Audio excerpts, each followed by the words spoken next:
আয়েশা, বিয়ের আগে তোরে কিন্তু আমি 3বার স্বপ্নে দেখছিলাম। বড্ড খুশি হয়ে গেলেন আয়েশা। এরপরে বললেন, 3বার স্বপ্ন দেখার পরে তোমার ব্যাপারে মনের মধ্যে কেমন কেমন যেন ভালো লাগে। তারপরে একটা ছোট্ট কাগজের মধ্যে, জান্নাতি কাগজ, রেশমি কাপড়ের মধ্যে তোমার চেহারাটা এনে জিব্রাইল বললেন, দেখেন নবী কেমন লাগে। আমি কইলাম, ভালো লাগে। কার মেয়ে? আপনার বন্ধু আবু বকরের মেয়ে। বিয়ে করবেন নাকি? বিশ্বনবী বললেন, ও জিব্রাইল, তুমি যদি ঘটক হও, আল্লাহ যদি হয় কাজী, আমি মোহাম্মদ বিয়েতে রাজি। বিয়ে হয়ে গেল, কিন্তু ঘরে দামি ফার্নিচার নাই, টাকা পয়সাও তেমন নাই, কিন্তু আছে খালি সুখ। এত ভালোবাসতেন মা আয়েশাকে। মা আয়েশা গ্লাসের যেই জায়গা দিয়ে পানি খেতেন, বিশ্বনবী ওই জায়গায় মুখ লাগিয়ে পানি খেত।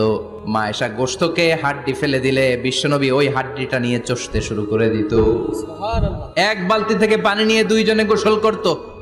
আবার বিশ্বনবীর সাথে সাথে মাঝে মাঝে বায়না ধরতো, মাঝে মাঝে রাগও করত।